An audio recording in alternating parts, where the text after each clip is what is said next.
I'm Jack, 18M, and I live with my dad Rick, 46N, and until recently, my stepmom Margaret, 44F. My mom Lisa passed away when I was 12 from a sudden heart attack. It was devastating for both me and my dad. We were really close as a family, and losing her left a huge void in our lives. Mom and Dad met in college. They were both art majors, but Dad switched to engineering in his second year. Mom always joked that he was the perfect blend of creativity and practicality. They got married right after graduation and had me a few years later. Growing up, our house was always filled with art and music. Mom painted landscapes and portraits, while Dad tinkered with gadgets in his spare time. We'd spend weekends at local art fairs or hiking in nearby state parks, where Mom would sketch and Dad would teach me about different plants and animals. After Mom died, Dad and I kept a lot of her things to remember her by. We had photo albums chronicling our family vacations and milestones. There was her collection of vinyl records, everything from classic rock to obscure indie bands she discovered at college radio stations. We kept some of her favorite books, dog-eared and filled with her notes in the margins. And of course, we had her paintings. Large canvases of mountain vistas and seascapes hung on our walls, while smaller portraits and still lifes were carefully stored in her old studio space. We also kept a small box with some of her jewelry. Most of it wasn't particularly valuable, but each piece had a story. There was the turquoise necklace Dad bought her on their honeymoon in New Mexico, the bracelet she wore to every one of my school events for good luck, and the simple silver ring her grandmother had given her. The box also contained a few letters she'd written to us over the years. Birthday cards, little notes she'd slip into Dad's lunchbox or my backpack, and a letter she wrote to me on my first day of middle school. For the first couple of years after Mom's death, Dad wasn't interested in dating. He focused on his work as an engineer and on raising me. We managed okay, but I could tell he was lonely. He'd sometimes sit in Mom's studio late at night, just looking at her unfinished paintings or flipping through her sketchbooks. I'd hear him playing her favorite records when he thought I was asleep. When I was 15, Dad's co-workers finally convinced him to start going out more. He joined a local hiking group, saying it made him feel close to Mom.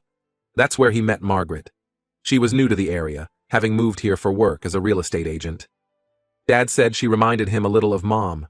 She was outgoing and laughed easily, and she seemed to genuinely enjoy hearing stories about our family. They dated for about a year before getting married when I was 16. I was hesitant about the whole thing, but I wanted Dad to be happy, so I tried to be supportive. The wedding was small, just close family and friends in our backyard. Dad asked if I was okay with him wearing the watch Mom had given him for their 10th anniversary. I said yes, of course, but I noticed Margaret frowning slightly when she saw it.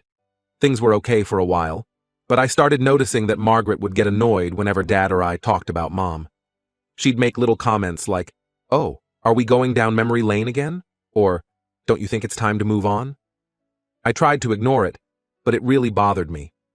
Once, when I was playing one of Mom's old records, Margaret asked if we could listen to something from this century for a change.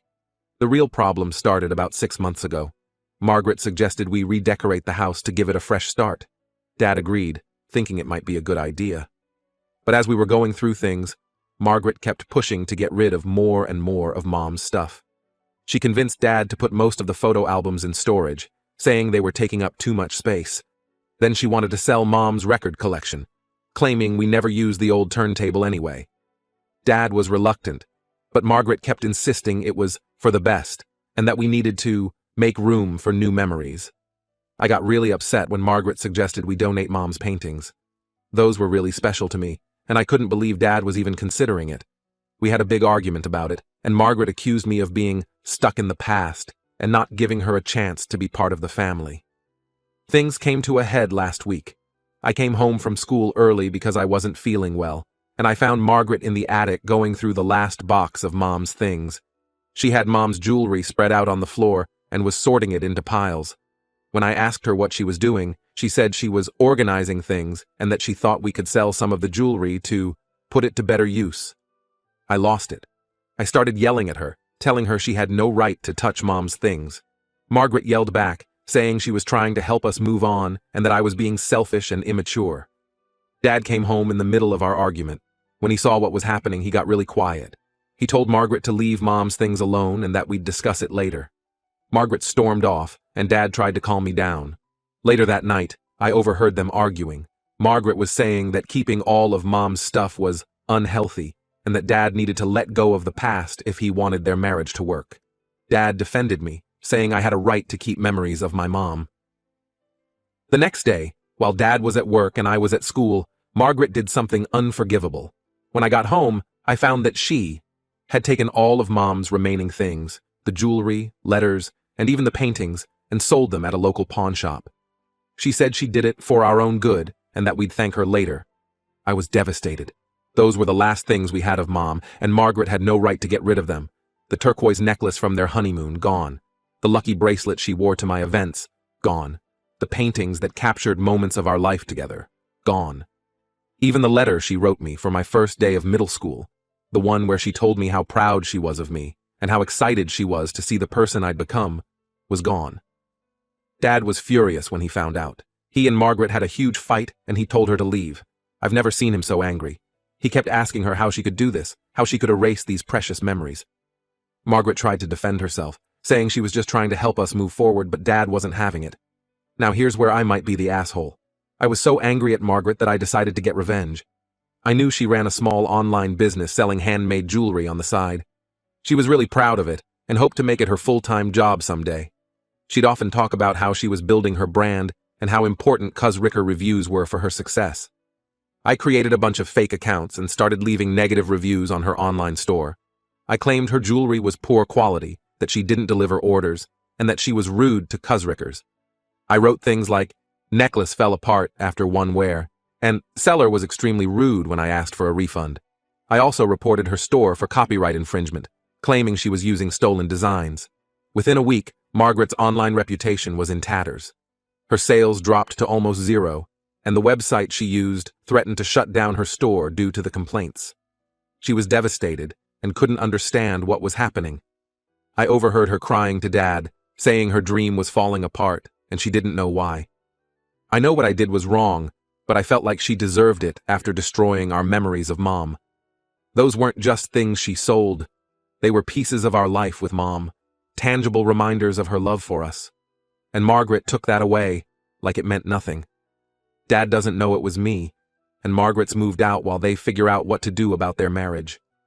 Part of me feels guilty for potentially ruining her livelihood, but another part feels like it's justice for what she did to us. So, Reddit, Aida for destroying my stepmom's business after she tried to erase my dad's past. Edit. Wow, this blew up overnight.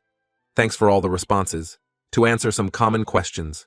Yes, we tried to get Mom's things back from the pawn shop, but most of it was already sold. We managed to recover a few pieces of jewelry and one small painting, but that's it.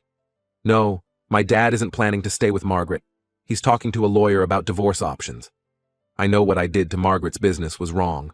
I'm not proud of it, but I was just so angry and hurt. Update 1. It's been about a month since my original post, and a lot has happened. First, thank you all for your comments and support. Reading through everything really helped me process my emotions and see things from different perspectives. After my dad found out about what Margaret did, he immediately filed for divorce. It turns out that, in our state, selling a spouse's property without consent is considered a form of financial abuse. Dad's lawyer is using this to push for a favorable settlement. The lawyer explained that Margaret's actions weren't just morally wrong, but legally actionable. Dad's been spending a lot of time gathering evidence, receipts, photos, anything that can prove the value, both monetary and sentimental, of what was lost. Margaret tried to argue that she thought she had Dad's permission to declutter the house, but nobody's buying it. She even tried to claim that she put the money from selling Mom's things into a joint account, but bank records showed she'd actually transferred it to her personal account. When confronted with this evidence, Margaret broke down crying, saying she felt overwhelmed by living in a shrine to Mom and didn't know how else to cope. As for my actions against Margaret's business, I eventually confessed to my dad. I couldn't keep carrying that guilt, especially after seeing how supportive he's been. He was disappointed in me, but he understood why I did it. He made me promise to never do anything like that again, no matter how justified I felt. We had a long talk about healthy ways to deal with anger and grief, and how revenge often hurts the person seeking it as much as the target. Dad and I have been going through old photo albums and digital files, trying to recreate some of the memories we lost. We found a bunch of photos we'd forgotten about, including some great ones of Mom when she was younger. There's one of her in college, standing in front of an easel with paint-stained hands and the biggest smile on her face. Another shows her and Dad on their first date at a local art museum. It's been emotional, but also really healing for both of us. We also reached out to some of Mom's old friends and our extended family. They've been amazing, sharing stories and even some photos and small mementos they had of Mom. It's not the same as having her things back, but it's helping us feel connected to her memory. My aunt found an old scarf Mom had knitted for her, and she gave it to me. It's not much, but holding it makes me feel close. To Mom in a way I hadn't in a long time. One of Mom's college friends even found an old sketchbook of hers from their art classes. She mailed it to us, and it's been incredible to see Mom's early work and read her notes in the margins. There are sketches of Dad from when they first started dating, studies of landscapes from around campus, and even some early ideas for paintings she later completed. Dad and I spent a whole evening going through it, laughing and crying at the memories it brought back. As for Margaret, she moved out completely about 2 weeks ago. She tried to apologize, saying she realizes now how much she overstepped, but neither Dad nor I are ready to forgive her. She left a letter explaining that she felt constantly compared to Mom and thought removing her things would help her find her place in our family. While I can understand feeling insecure, it doesn't justify what she did. The divorce proceedings are moving forward, and Dad's lawyer thinks it should be finalized in a few months. It's been hard on Dad. I can tell he feels like he failed somehow, like he should have seen this coming. I've been trying to support him as much as I can, reminding him that Margaret's actions aren't his fault. Margaret's business is still struggling. I feel guilty about that, but I also can't bring myself to undo what I did. I know 2 wrongs don't make a right, but seeing her face consequences for her actions does give me some sense of justice. Still, the guilt gnaws at me sometimes, especially when I remember how proud she was of her work. Dad and I have been talking about maybe going to family counseling to work through everything that's happened. We're both dealing with a lot of anger and grief, and it might help to have a professional guide us through it. Dad's also considering joining a support group for widowers. He says he realizes now that he never fully processed his grief over losing Mom. In a weird way, this whole situation has brought Dad and me closer together. We're talking more openly about Mom, sharing memories, and supporting each other.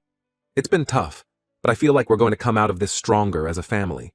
We've started a new tradition of having a Mom night once a week, where we cook her favorite meal, listen to her music, and share stories about her. It's helping us keep her memory alive in a positive way.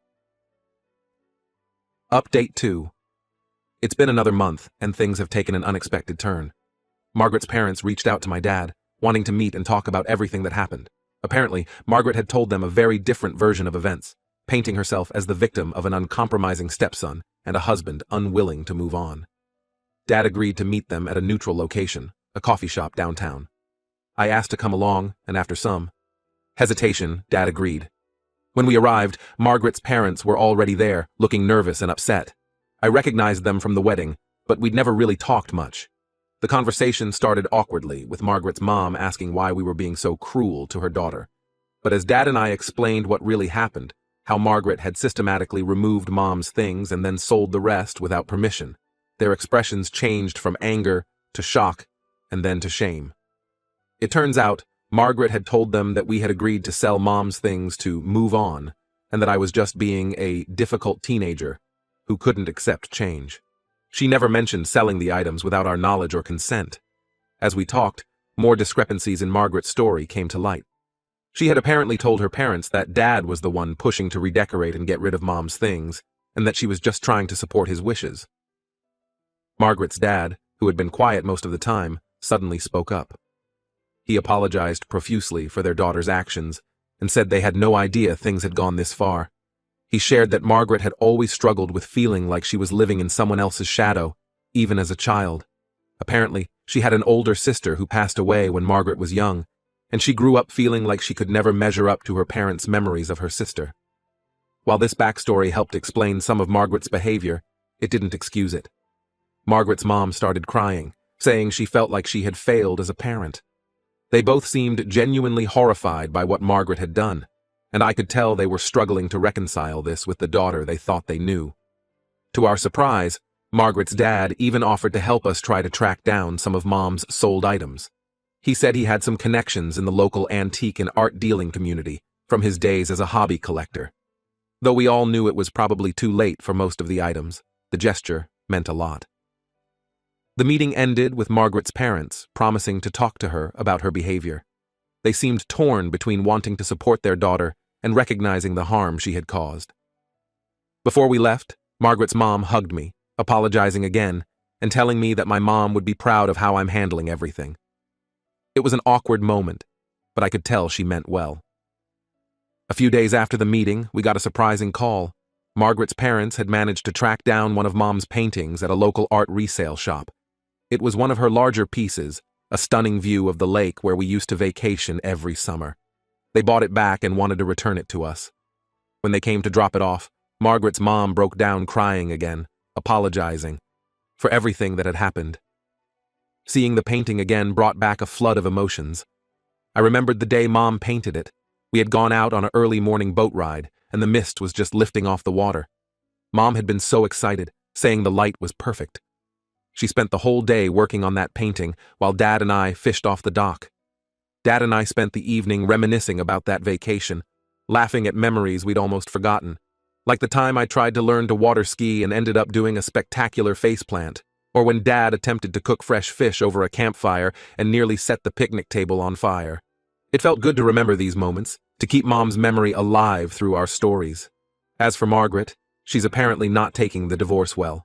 Her parents told us she's been struggling with the consequences of her actions, both personally and professionally.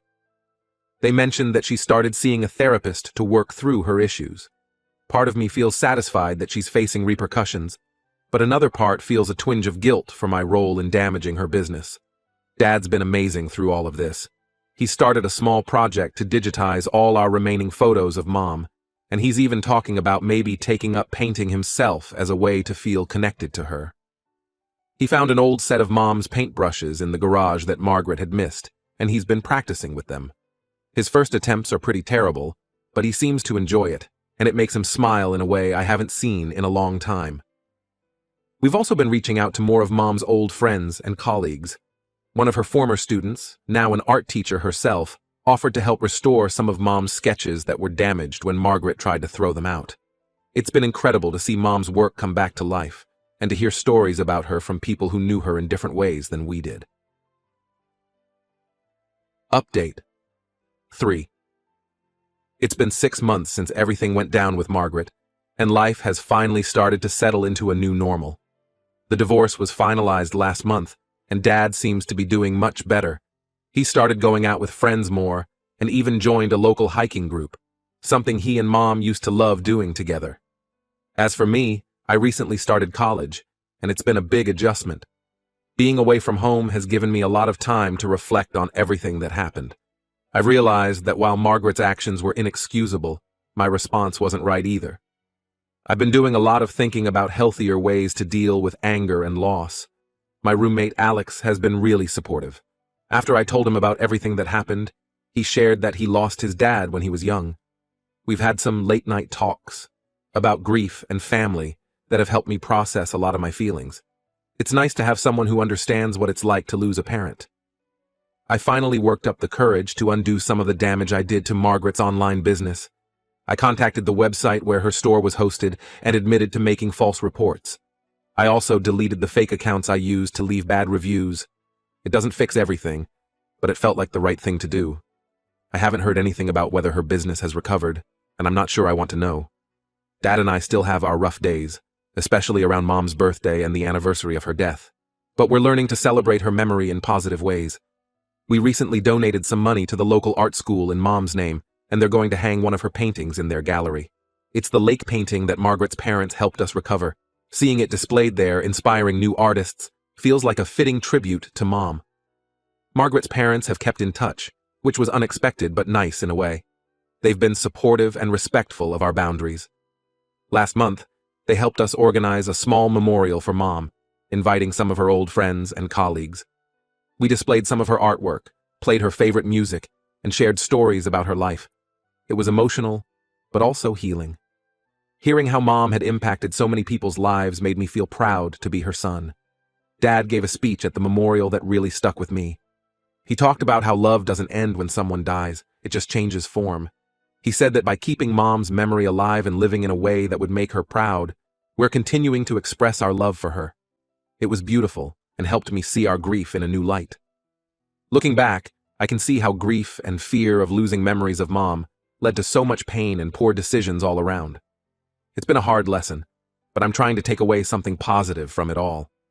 I'm learning that keeping someone's memory alive doesn't mean holding on to every physical object, but rather cherishing the impact they had on our lives. Dad and I are talking about maybe starting a small scholarship in Mom's name at the local high school for aspiring artists. It feels like a way to keep her spirit alive while also doing something positive for others. We're still working out the details, but the idea of helping young artists pursue their dreams in Mom's name feels right. As I navigate college and this new chapter of my life, I'm carrying the lessons from this experience with me. I'm learning to be more open about my feelings, to value the memories I have, and to find constructive ways to honor those we've lost. It's not always easy, but I think Mom would be proud of how far we've come.